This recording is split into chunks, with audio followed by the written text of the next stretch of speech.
Hello friends, welcome to my YouTube channel Indian boy AK में।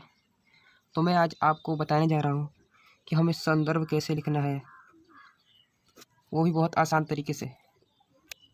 बहुत बच्चों को दिक्कत होती है कि भैया हम संदर्भ कैसे लिखें, संदर्भ कैसे लिखा जाता है। बोर्ड की परीक्षा में हमेशा आपको संदर्भ लिखने को आता है। देखिए मैं आपको दिखाता हूँ। देखिए आपको इसी तरह संदर्भ लिखने का, देखिए उपयुक्त ग्रंथों का संदर्भ लिखिए। तो आपको इस तरह संदर्भ लिखने को आता है। आपका संस्कृत में भी संदर्भ लिखने को आता है। देखिए नीचे दिए गए पदांशों में से किसी एक पदांश का संदर्भ सहित हिंदी में अनुवाद कीजिए।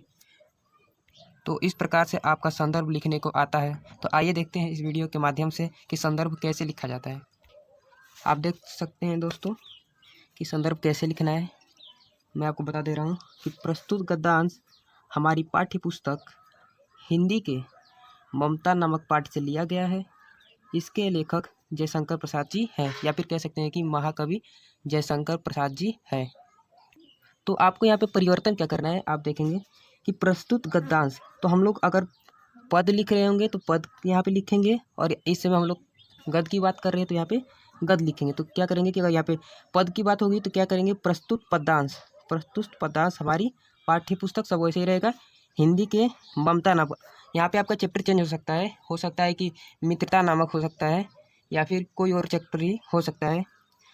मान के चलिए कि यहाँ पे ये क्या है, ममता नामक पाठ से लिया गया है। आपको इतना बस दो चेंजिंग करना है, एक ये और एक लेखक का नाम चेंज करना पड़ेगा। यहाँ पे आप देख सकते हैं, यहाँ पे आपको लेखक का नाम चेंज करना पड़ेगा। जैसे यहाँ पे होगा कि प्रस्तुत गद्यांश हमारी पाठ्य पुस्तक हिंदी के ममता नामक पाठ से लिया गया है। इसके लेखक महाकवि जयशंकर प्रसाद जी हैं। अगर आप इसको बढ़ा के भी लिखना चाहते हैं तो लिख सकते हैं।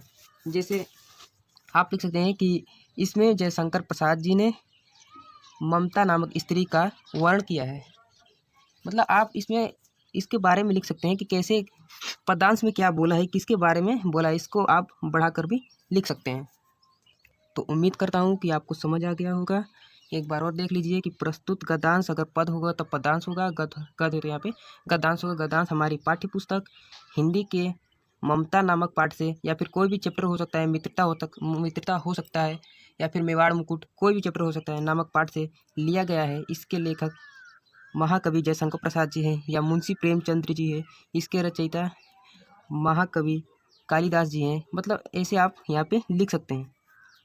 तो उम्मीद करता हूँ कि आपको समझ आ गया होगा, और हमारे चैनल को सब्सक्राइब कीजिए।